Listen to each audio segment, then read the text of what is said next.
The Blackbird's roar. The year was 1964, and at a classified airbase in the Nevada desert, a select group of journalists witnessed something that would fundamentally alter the balance of power in the Cold War. This wasn't just another aircraft unveiling. This was the SR-71 Blackbird, a titanium arrow designed to outrun missiles, outclimb interceptors, and render an entire superpower's air defense network obsolete. As test pilot Bob Gilliland advanced the throttles that day, the twin Pratt Whitney J58 engines responded with a sound unlike anything aviation had ever produced, a thunderous, crackling roar that seemed to tear the very fabric of the sky. The ground trembled. The air itself appeared to shimmer and bend around the aircraft's knife-edge form. This wasn't just another reconnaissance plane. It was American aerospace supremacy given physical form, a declaration written in titanium and thrust that the Soviet Union's most sophisticated defenses were now nothing more than expensive museum pieces waiting to happen. Don't forget to like and subscribe if you enjoy this deep dive into the J58 engine. The Soviet nightmare begins. For 2 decades, the Soviet Union's air defense network had stood as an impenetrable wall of steel and radar waves. The MiG-25 Foxbat, their pride, could reach Mach 2.8 and climb to 78,000 feet, specifications that made Western military planners lose sleep. Soviet surface-to-air missiles formed concentric rings of death around strategic targets, with the SA-2 guideline system having already proven its lethality by downing Francis Gary Powers' U-2 in 1960. The Soviets had built their entire defensive doctrine around altitude and speed. Whoever flew highest and fastest would dominate the skies. Then came Kelly Johnson, Lockheed's legendary engineer who had already given America the U-2 spy plane. Johnson looked at the Soviet defensive capabilities and asked a question that would change everything. What if we didn't just fly higher than their missiles, but faster than their ability to calculate an intercept solution? What if we built an aircraft that moved so fast, climbed so high, that by the time Soviet radar operators plotted its course, it would already be gone? The traditional approach to reconnaissance had been stealth through altitude. The U-2 flew at 70,000 feet, supposedly beyond reach. But Powers' shoot-down proved that assumption fatally flawed. Johnson and his Skunk Works team decided on a different philosophy: overwhelming, unstoppable speed combined with an altitude that kissed the edge of space itself. The A-12 Oxcart program began in absolute secrecy, followed by the 2-seat SR-71 variant for the Air Force. The impossible engine. The challenge of creating such an aircraft fell to Pratt & Whitney's most brilliant engineers, many of them veterans who had developed the engines that powered America's first generation of jet fighters. They had already experimented with high-performance propulsion in the J-57, which powered everything from the B-52 bomber to the F-100 Super Sabre. But what Kelly Johnson demanded was something else entirely: an engine that could operate efficiently from takeoff through Mach 3.2. At altitudes where the air was so thin, it barely existed. Flying the early J-58 prototypes was like riding a barely controlled explosion. Test pilots described the experience as wrestling with a demon that wanted nothing more than to tear itself apart. The engine would experience what engineers called unstarts, violent disruptions in airflow that felt like hitting an invisible wall at twice the speed of sound. One pilot compared it to being in a high-speed car crash that happened over and over again in mid-flight. The forces were so severe they could knock pilots unconscious, rip off control surfaces, and cause instant flameouts that would send the aircraft plummeting from the edge of space. Critics within the aerospace community were brutal in their assessment. The design was too radical, they said. No engine could operate as both a turbojet and a ramjet. The temperatures were impossible: 100 degrees Fahrenheit at the turbine inlet, with skin temperatures reaching 1,050 degrees even at altitude. The fuel itself would have to serve as hydraulic fluid and coolant. It was madness, they declared, pure brute force without elegance or refinement. But the Pratt & Whitney team, led by Chief Engineer Bill Brown, pressed on through failure after failure. They lost engines to explosions, fires, and catastrophic unraveling of turbine blades. Each setback taught them something new about the physics of hypersonic flight. They discovered that at Mach 3, the traditional rules of aerospace engineering simply didn't apply anymore. The air itself behaved differently, more like a fluid than a gas, creating shock waves that could destroy an engine in milliseconds if not properly managed. The revolution in metal. The breakthrough came when the team made a decision that seemed counterintuitive. Stop fighting the physics and start working with them. They developed a unique bleed bypass system that would allow the J58 to transform itself in flight. At low speeds, it operated as a conventional afterburning turbojet. But as it accelerated past Mach 2, special spike inlets would move forward and backward, managing the shock waves entering the engine. 6 bypass tubes would open, routing air around the turbine core directly to the afterburner, essentially converting the engine into a turbo-ramjet hybrid. The engineering philosophy was explicit and revolutionary. The team valued sustained high-speed performance above everything else. Where other engines were designed to sprint, the J58 was built to run marathons at the edge of physics. The configuration meant that at Mach 3.2, 80% of the thrust came from the ramjet cycle, with only 20% from the traditional turbojet core. This wasn't an engine anymore in the conventional sense. It was a speed machine that happened to use turbines. The first successful high-speed tests left pilots struggling for words to describe the sensation. Test pilot Bill Weaver, who would later survive the most dramatic accident in SR-71 history, reported, "It felt like being strapped to a rocket that someone had taught to think. The acceleration was relentless, smooth, like being pulled by an invisible hand toward the horizon. You didn't fly this machine, you aimed it and held on." The numbers were staggering. Each J58 produced 34,000 pounds of thrust, but more importantly, it could sustain that output for hours at speeds and altitudes that would destroy any other engine in minutes.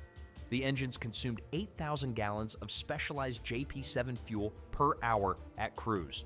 Fuel so stable, it wouldn't ignite even if you dropped a match in it. The engines ran so hot that the fuel had to be preheated to 320 degrees Fahrenheit just to ignite properly. It was controlled insanity, precision-managed chaos that pushed every material, every system, every component to its absolute limit and held it there. Breaking the wall of physics. The SR-71 Blackbird, powered by twin J58 engines, became the fastest operational military aircraft ever built.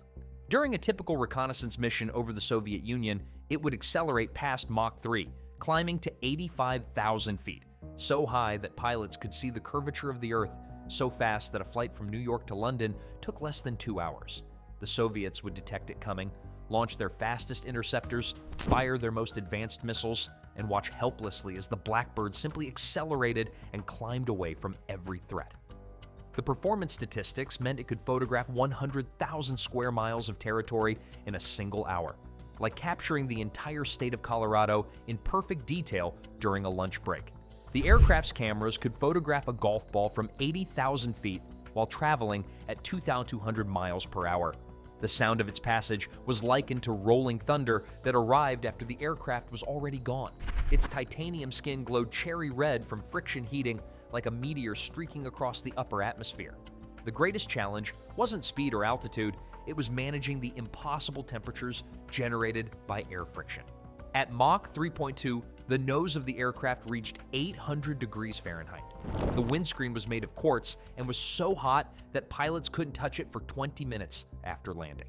The titanium skin panels were designed to expand several inches in flight, fitted so loosely on the ground that the aircraft leaked fuel until it heated up and the panels expanded to seal the gaps. Aviation engineers called it magnificent madness. Pilots called it the ultimate expression of American aerospace power. The untouchable sentinel. In military culture, the Blackbird became more than a reconnaissance platform. It became a psychological weapon. Soviet radar operators developed a particular dread they called the Blackbird syndrome. They would detect the aircraft approaching at impossible speeds, scramble their best interceptors, fire salvo after salvo of their most sophisticated missiles. Over 800 SA-2 surface-to-air missiles were fired at SR-71s and A-12s during operations over Vietnam alone, with estimates of over 4,000 missiles total fired at Blackbirds throughout their operational lifetime. And not one ever achieved a kill. The MiG-25 Foxbat, initially thought capable of intercepting the SR-71, could only briefly match its speed in short bursts, never at sustained performance or altitude. The Blackbird didn't defeat the Soviets militarily, it rendered their entire defense philosophy obsolete. Billions of rubles invested in surface-to-air missiles, interceptor aircraft, and radar networks were made worthless by two engines that refused to acknowledge the limitations everyone else accepted as law. It was the ultimate expression of Kelly Johnson's philosophy. Don't hide from the enemy. Simply move too fast for them to matter. The Soviet response: too little, too late. The Soviet Union's frustration with their inability to counter the SR-71 led to the development of the MiG-31 Foxhound, which first flew in September 1975. Over a decade after the SR-71 became operational, the MiG-31 was specifically designed as an SR-71 killer, equipped with the world's first fighter-mounted phased array radar and R-33 missiles explicitly developed to engage high-altitude, high-speed targets.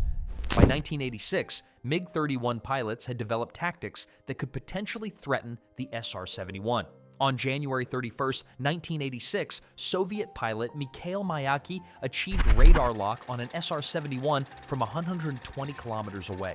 Later that year, on June 3, 1986, 6 MiG-31s executed a coordinated interception that bracketed an SR-71 over the Barents Sea, demonstrating they could theoretically engage it from multiple angles simultaneously. But this Soviet achievement came too late. By the time the MiG-31 became a credible threat, the SR-71 had already completed thousands of missions, photographed every significant Soviet military installation, and fundamentally shaped American understanding of Soviet capabilities throughout the most critical decades of the Cold War. The psychological damage was done. The Soviets had spent 15 years knowing that American eyes could peer into their most secret facilities at will, and there was nothing they could do to stop it. The global echo. The success of the J58 sent ripples throughout the aerospace world. The British attempted to adapt the technology for their TSR-2 Striker, modifying the basic principles like mechanics trying to recreate a Swiss watch with hammers and wrenches. The French studied captured technical descriptions, seeing it as the key to supersonic passenger flight, a brutal, powerful solution to the problem of crossing oceans in hours instead of days. Military operators saw it as pure utility, strategic asset that made geographic distance irrelevant. In the Middle East, Israeli intelligence officers joked that with an SR-71, they could photograph Cairo, Damascus, and Tehran during a single coffee break. The aircraft became the ultimate status symbol of aerospace capability, a membership card to an exclusive club that only one nation possessed. During the Yom Kippur War, Colonel James Shelton Jr. flew an epic 11.5-hour mission photographing Israeli positions, proving they had advanced further into Egyptian territory than admitted, directly influencing American diplomatic intervention. Twilight of the Titans. The 1989 fall of the Berlin Wall arrived like the closing of a violent chapter in human history. Suddenly, the need for penetrating Soviet airspace evaporated like morning mist. Satellites could now provide continuous coverage without risk to human pilots, restricting the Blackbird's unique capabilities to an increasingly narrow mission set. The SR-71 was simply too expensive, too specialized, like maintaining a Formula One race car for grocery runs. The global political shift toward cooperation over confrontation made the Blackbird's overwhelming capabilities seem almost obscene. Why maintain an aircraft that cost $200,000 per flight hour when the enemies it was designed to overfly were now requesting foreign aid? The Air Force officially retired the SR-71 fleet in 1990, though NASA continued operating 2 aircraft for research until 1999. Ghosts in the machine. Today, the surviving SR-71s have become holy relics of aerospace achievement, revered like the Spirit of St. Louis or the Wright Flyer, touchstones of human ambition preserved in climate-controlled hangars. By the 2010s, enthusiasts treated them with the reverence reserved for religious artifacts, making pilgrimages to see the aircraft that had touched the edge of space and returned to tell the tale. The legend reignites with Lockheed Martin's SR-72 concept. The aerospace giant explicitly invokes the Blackbird's legacy in every press release. The proposed successor uses scramjet technology, automated systems, and materials that didn't exist when Kelly Johnson first imagined outracing missiles. It promises Mach 6 capability, hypersonic speeds that would make even the original Blackbird look pedestrian, a direct lineage from analog dials and slide rules in 1964 to artificial intelligence and ceramic matrix composites in 2025. The human cost. But this triumph came with a price written in blood and sacrifice. Throughout the Blackbird program, including the A-12 Oxcart, M21, and SR-71 variants, brave Americans gave their lives pushing the boundaries of what was possible. We must honor them by name. Jim Zweier, Reconnaissance Systems Officer, died on January 25, 1966, when SR-71 serial number 61-11952 disintegrated at Mach 317. His pilot, Bill Weaver, miraculously survived being thrown from the aircraft at 78,000 feet. Ray Torek, Launch Control Officer, drowned on July 30, 1966, when his pressure suit filled with water after ejecting from an M21 following a collision with a D-21 drone at Mach 3. Walter Ray, CIA pilot, was killed on January 5, 1967, when his ejection seat failed to separate after his A-12 ran out of fuel.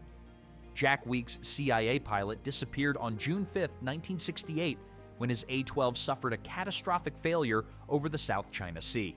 Neither he nor his aircraft were ever recovered. These men weren't just test pilots. They were pioneers who paid with their lives to give America an untouchable advantage in the Cold War. Beyond these 4 confirmed fatalities, numerous other crew members survived harrowing accidents, including spectacular aircraft breakups, engine failures, and fires that would have killed lesser aviators. The U.S. Air Force, remarkably, never lost a crew member in SR-71 operations, a testament to the lessons learned from these early sacrifices. The human obsession with flight reaches its purest expression in machines like the SR-71.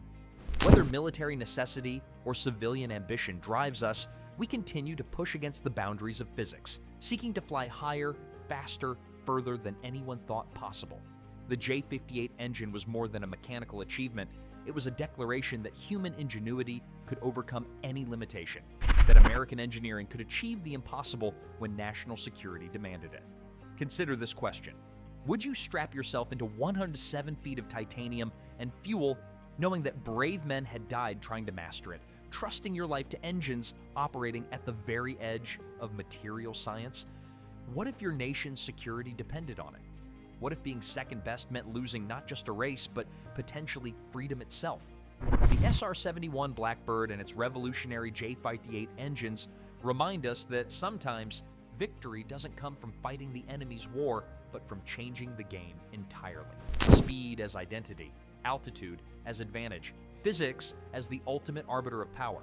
This was Kelly Johnson's gift to America, Pratt & Whitney's masterpiece of controlled chaos, and ultimately, the engine note that silenced an empire's ambitions. The J58 didn't just power an aircraft, it powered a revolution that proved technology and courage could render even the most formidable defenses irrelevant. In the end, the Blackbird's greatest weapon wasn't its cameras or its speed. It was the knowledge it gave the Soviet Union that their skies were no longer their own.